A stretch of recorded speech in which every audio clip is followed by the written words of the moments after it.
Durante más de 2000 años, las mentes más maravillosas del mundo se han visto superadas por un puzzle matemático sin parangón. Se trata de un problema tan difícil que ha atormentado a aquellos matemáticos que osaron resolverlo. ¿Cuál es el santo grial de las matemáticas? Ese misterio que lleva siglos atormentando a los matemáticos de todo el mundo es el de los números primos. Si nos imaginamos los números en fila, da la sensación de que los primos están colocados al azar. Parece que ningún patrón explica cómo están distribuidos. Durante siglos, matemáticos de todo el mundo han intentado encontrar algún sentido a estos números locos. En el siglo XIX, el matemático alemán Bernhard Riemann realizó un descubrimiento crucial. Construyó un paisaje matemático, como una gráfica tridimensional, y descubrió que los puntos que se encontraban en lo equivalente al nivel del mar, los llamados puntos cero, eran los que escondían los secretos de los números primos. Según Riemann, la ubicación de aquellos ceros implicaba que la naturaleza distribuía los números primos equitativamente por todo el universo de los números. Asumió que todos los ceros, por infinitos que fueran, se encontraban en la misma línea recta. Demostrar lo que actualmente conocemos como la hipótesis de Riemann se convirtió en el sueño de todo matemático. Sin embargo, hasta ahora, este problema de solución diabólica no ha hecho más que atormentar las mentes matemáticas más prodigiosas. La música de los números primos.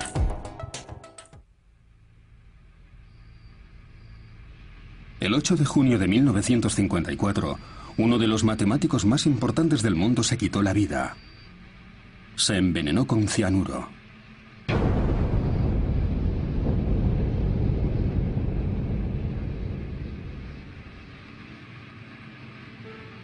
Aquel matemático se llamaba Alan Turing.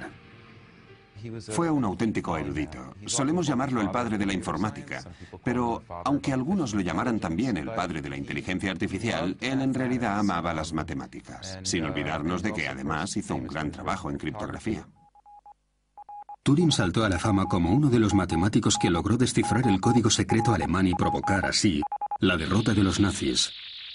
Lo que no llegó a saberse tanto es que la hipótesis de Riemann desempeñó un papel fundamental en el proceso de descifrado.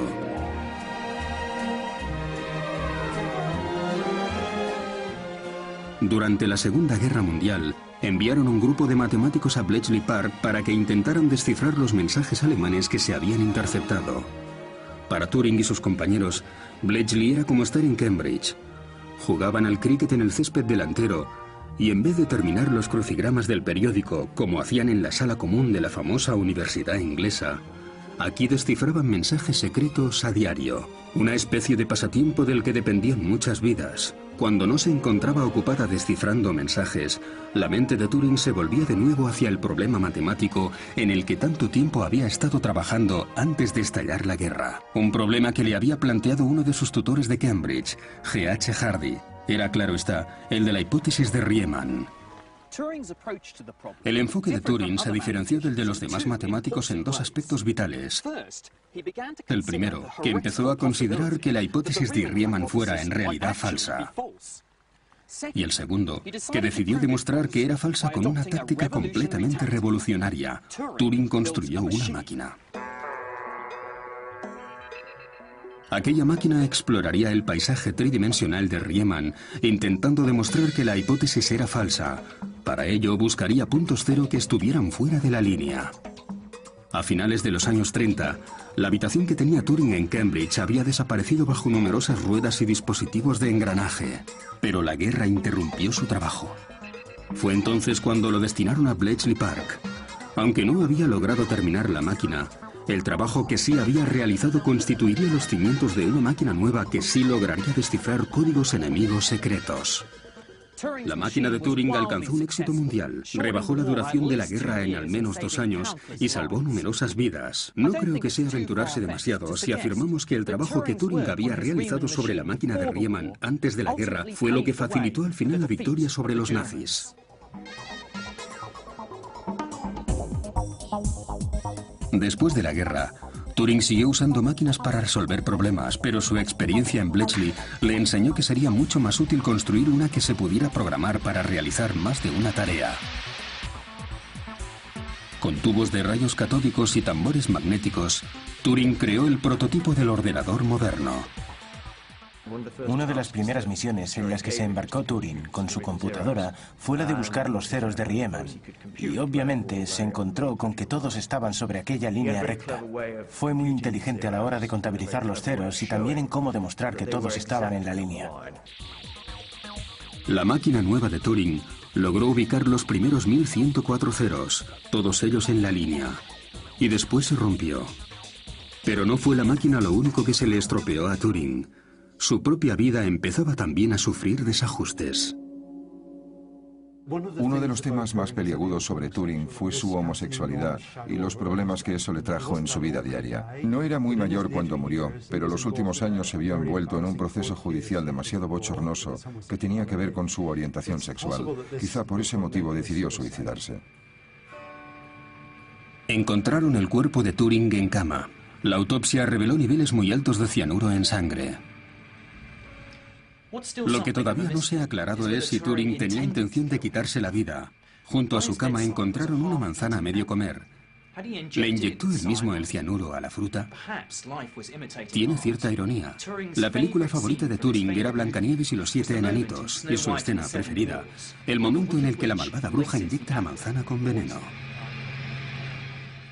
Fue una de las grandes tragedias del siglo XX. Terminó suicidándose porque lo perseguían por su orientación sexual.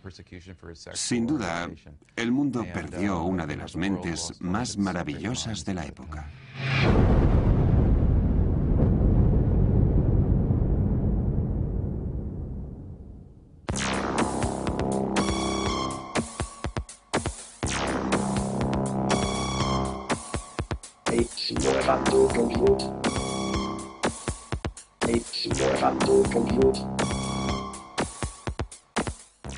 Pero las nociones de informática de Turing siguieron adelante. Él había iniciado una marcha hacia la era moderna.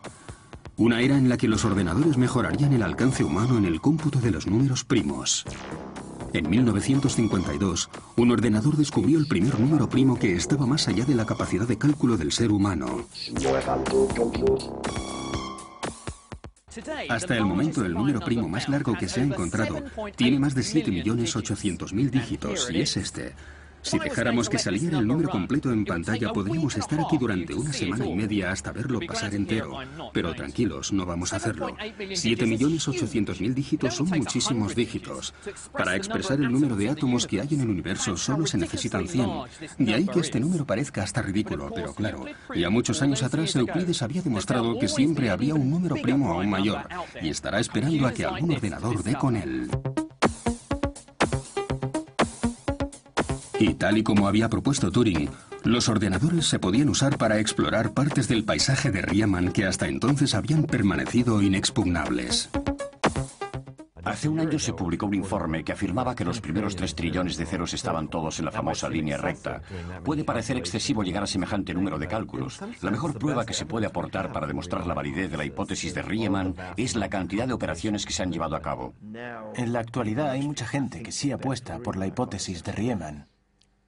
Sin embargo, hace 20 años no era así.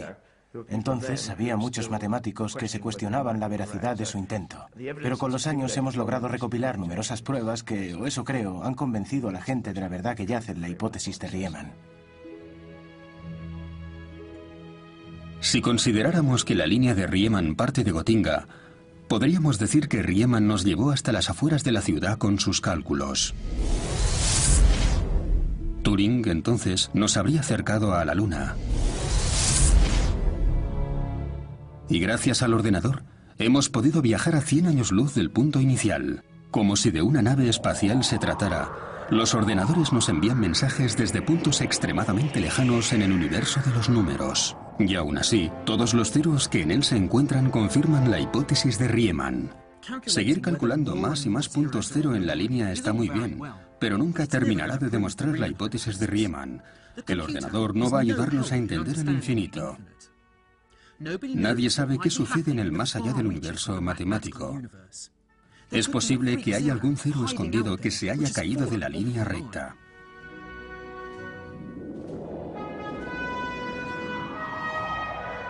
No se puede contabilizar un número infinito de nada. Ahí está el truco. Es decir, en cuanto a confirmar la hipótesis de Riemann, lo único que puede hacer un ordenador es decir, hasta este punto, sí, todos los ceros están en la línea. Hasta este punto, sí, también están en la línea. Pero al tratarse de un número infinito, habría que demostrar que todos esos números infinitos cumplen la regla. Pero cuando paras de contar, ya está, has parado. Y no has contado hasta el final, pero sigue habiendo números. Son infinitos.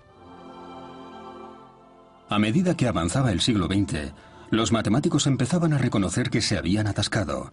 Y entonces, en los años 70, se produjo un nuevo descubrimiento crucial sobre el enigma de los números primos, un descubrimiento llegado del lugar más inesperado.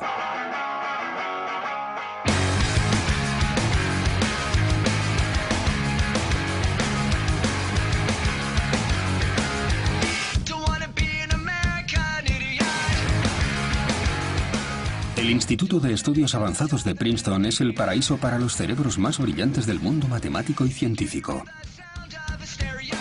La cultura matemática alemana no logró sobrevivir a la violencia de la Segunda Guerra Mundial, y muchos de los matemáticos judíos más eruditos de la época huyeron a América en busca de asilo, entre ellos Albert Einstein.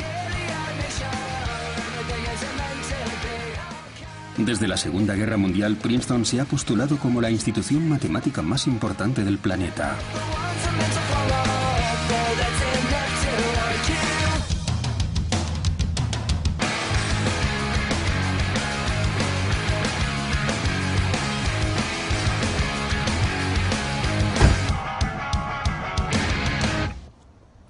En 1972, un joven matemático norteamericano llamado Hugh Montgomery se pasaba el día debatiendo sus nuevas ideas en el instituto. Pero a diferencia de sus predecesores, Montgomery decidió no mirar así, sino a cómo estaban distribuidos esos puntos cero que Riemann había colocado sobre la línea.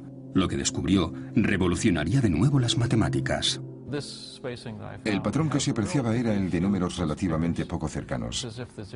Es como si los ceros intentaran distanciarse unos de otros a empujones, como si los puntos cero estuvieran unidos entre sí por gomas que se encogen y se estiran. Si tú tocas la goma, los números se mueven hacia adelante o hacia atrás. Y si en un momento dado retratas la situación, te das cuenta de que algunos números están como fuera de su sitio, arriba o abajo, pero normalmente nunca muy cerca de otros números.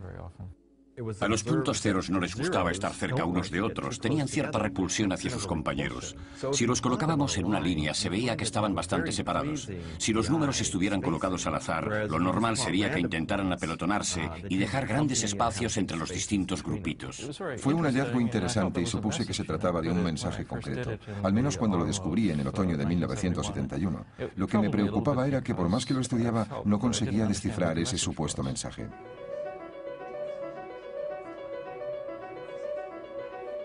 Todos los días a las 3 en punto, los académicos se reunían en la sala común para uno de los rituales más importantes de todos los departamentos matemáticos, el té de la tarde. Aquel día, a Montgomery le presentaron a un famoso físico, Freeman Dyson. Recuerdo aquel día porque estaba hablando con uno de los matemáticos del departamento, un compañero llamado Choula. Manteníamos una conversación de lo más normal. Y de repente vio a Dyson entrar en la sala y me dijo, ¿conoces a Dyson? Yo le dije que no, y entonces él se ofreció a presentármelo. Recuerdo que le contesté, no te preocupes, no lo molestes ahora. No sé cómo, pero al final, como de costumbre, Choula se salió con la suya y me presentó al físico aquel que acababa de llegar. A mí no me apetecía nada, pero él insistió. Después Dyson me preguntó en qué estaba trabajando y le conté lo de los grupos de puntos cero, que iban en parejas, etc., y reconoció enseguida el patrón. Lo relacionó con valores de energía de la teoría de las matrices aleatorias.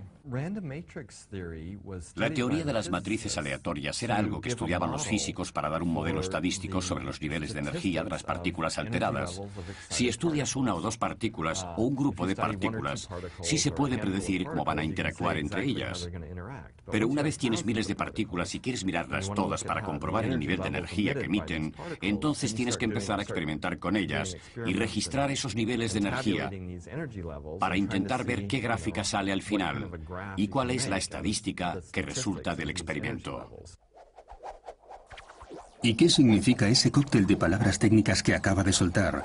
Bien, pues que las matrices aleatorias representan las matemáticas aplicadas a un modelo de niveles de energía, como en el caso de los átomos pesados del uranio. Los niveles de energía de un núcleo de un átomo son como las diferentes notas que se obtienen con un instrumento. Cuando yo toco la trompeta e imprimo más energía en el soplido, las notas saltan de un nivel a otro. Por ejemplo,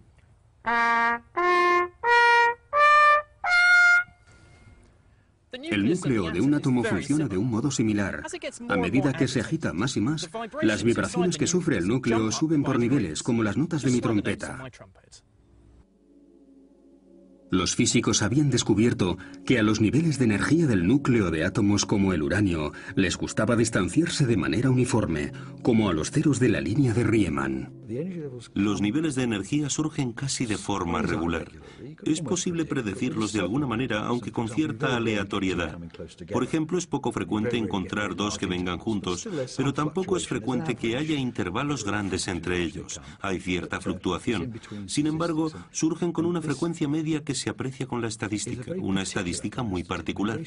Las predicciones que se obtuvieron acertaron bastante y la teoría de los núcleos la cumplía a rajatabla. Y lo que descubrió Montgomery, la fórmula que posteriormente reconoció Freeman Dyson, daba a entender que los puntos cero de Riemann también obedecían esa regla estadística. Lo que descubrieron Montgomery y Dyson fue que el comportamiento primario de los átomos, los cimientos básicos de la materia, se correspondía considerablemente con el comportamiento primario de los números primos, los cimientos básicos de las matemáticas. Se trataba de una conexión inesperada que abría las puertas hacia un nuevo enfoque sobre la hipótesis de Riemann. Esta conexión que hicieron Montgomery y Dyson tuvo una repercusión tremenda, porque incluía la física en el estudio de la hipótesis de Riemann e implicaba una investigación completamente nueva que no se habría dado de ningún otro modo entre la física y las matemáticas. La idea consistía en unificar cada vez más aspectos del mundo. Y sucede, normalmente no lo entienden aquellos que no son científicos mediante conexiones que se producen entre áreas muy distintas. Sin duda, en una ciencia física, uno de los momentos más maravillosos se produce cuando te das cuenta de que dos áreas que parecían completamente distintas resultan estar conectadas. Es decir, en cierto modo, incluso más que la hipótesis de Riemann, yo diría que esa es la pregunta del millón. ¿Por qué debería estar relacionado el comportamiento de los átomos matemáticos con el de los átomos físicos? Es un misterio absoluto. Si logramos entender eso, demostraríamos la hipótesis de Riemann. A lo mejor la física nuclear arroja algo de luz sobre el comportamiento de los números primos. Después de todo, un punto cero fuera de la línea sería como tener un nivel de energía imaginario, algo que no permitirían jamás las leyes de la física nuclear. Y sin embargo, ahí es donde se apoya la esperanza de conseguir alguna explicación para la hipótesis de Riemann, aunque siguen faltando pruebas irrefutables. ¿Se ha abierto ante nosotros la posibilidad de demostrar la hipótesis de Riemann? No lo sabemos. Porque no sabemos qué se necesita para demostrar esa hipótesis. A lo mejor mañana alguien prueba ese enfoque y resuelve el problema. O a lo mejor resulta ser un callejón sin salida. Incluso es posible que no sea más que una coincidencia que no nos resulte útil en absoluto. A pesar de los grandes descubrimientos, a los matemáticos todavía se les resiste una prueba que demuestre la hipótesis de Riemann. Los números primos mantienen su halo místico. Hasta hace unos pocos años, solo los matemáticos parecían interesarse realmente por estos números misteriosos, pero un cambio de planes de última hora colocó los números primos en el eje central de un mundo duro y sucio, la comunicación electrónica.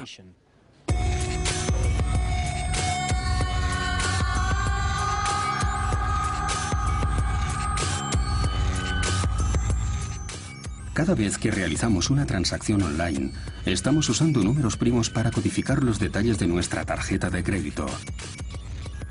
La seguridad del sistema se basa en la dificultad que entraña desmenuzar un número hasta los primos que lo constituyen.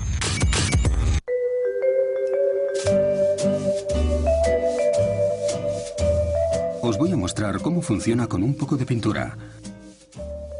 Imaginad que cada color representa un número primo.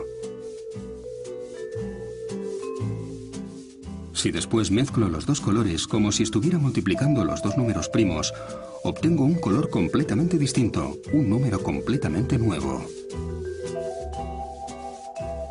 Este número se usa para codificar el número de la tarjeta de crédito, pero la única manera de descodificarlo pasa por saber los números primos que lo componen. Del mismo modo que es muy difícil separar los dos colores una vez los hemos mezclado, también es extremadamente difícil calcular qué dos números primos crearon el codificado. Sin saber los dos primos originales, es prácticamente imposible averiguar el número de la tarjeta de crédito. El sistema es completamente seguro porque todavía no entendemos los números primos. Si lográramos demostrar la hipótesis de Riemann, aprenderíamos mucho más sobre el comportamiento de los números primos. Quizá incluso seríamos capaces de averiguar los números primos que conforman cifras muy elevadas. Un descubrimiento de ese tipo colapsaría el sistema financiero electrónico a nivel mundial. En temas de seguridad, se está realizando un gran trabajo para intentar desarrollar métodos que, por un lado, proporcionen seguridad a los ciudadanos y, por otro, rompan los códigos que otros han estado empleando. Hay una anécdota que cuenta que existía un matemático británico que vivía en Norteamérica y se llamaba Oliver Atkins. Al parecer recibía dinero tanto de la Marina como de las Fuerzas Aéreas estadounidenses para chivarse de qué hacía el otro. No resulta, por lo tanto, sorprendente que un empresario haya estipulado una recompensa de $1 millón para quien logre descifrar la hipótesis de Riemann. Pero a los matemáticos no les interesa el dinero. La solución a esa hipótesis tendría consecuencias tan interesantes para el ámbito de las matemáticas que la mayoría venderían su alma por una prueba. La hipótesis de Riemann es una de esas hipótesis que, en el momento en que la entiendes, cambia por completo el panorama matemático. En estos momentos, hay numerosos campos de las matemáticas que dependen de la hipótesis de Riemann. Gran parte de las matemáticas asume que la hipótesis de Riemann es cierta, y si al final resulta que es falsa, tendríamos que encontrar otra manera de hacer matemáticas, porque de otro modo, parte de las matemáticas que conocemos resultarían también falsas. No existen aún pruebas que demuestren la hipótesis de Riemann, ni qué secretos nos encubre. Pero en el fondo todos estamos convencidos de que será algo grande, que cambiará gran parte de las matemáticas que conocemos.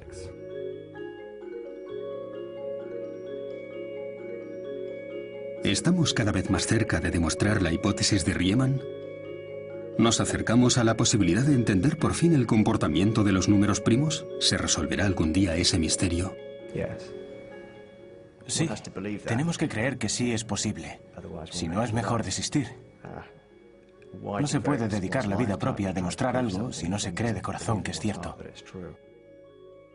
Si llega a descubrirse que hay algún punto cero fuera de la línea, creo que dejaría las matemáticas para siempre. Nada de esto sería ya lo que es para mí.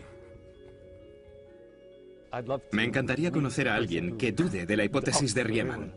No conozco a nadie personalmente. Ni siquiera estoy seguro de que sea cierta.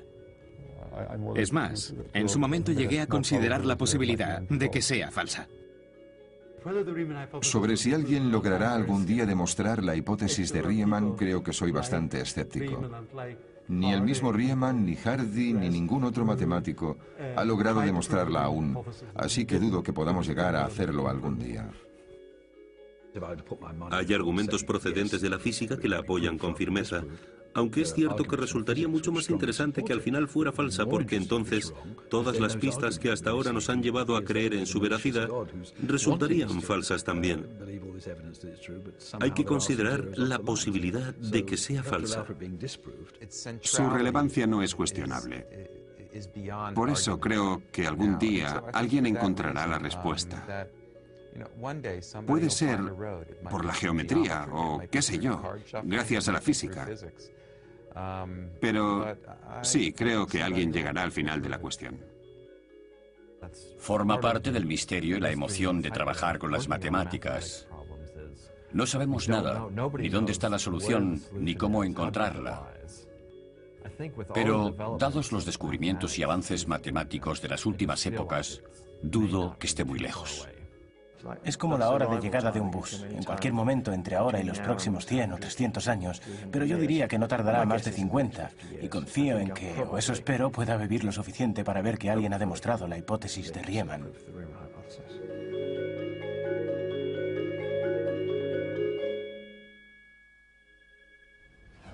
3000 años después, el enigma de los números primos sigue derrotando a generaciones de matemáticos.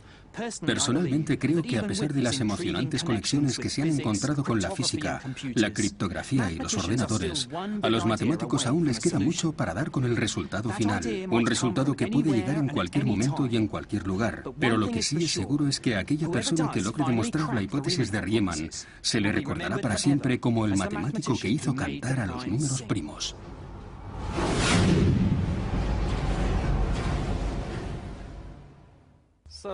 Hay una canción tradicional que versionó el matemático Tom Apostol con palabras sobre la hipótesis de Riemann y de la cual solo recuerdo una estrofa.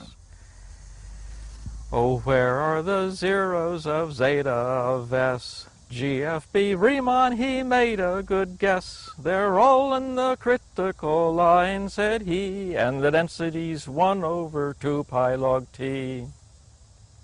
Hasta aquí. Si queréis más información sobre los números, visitad Open University en open2.net.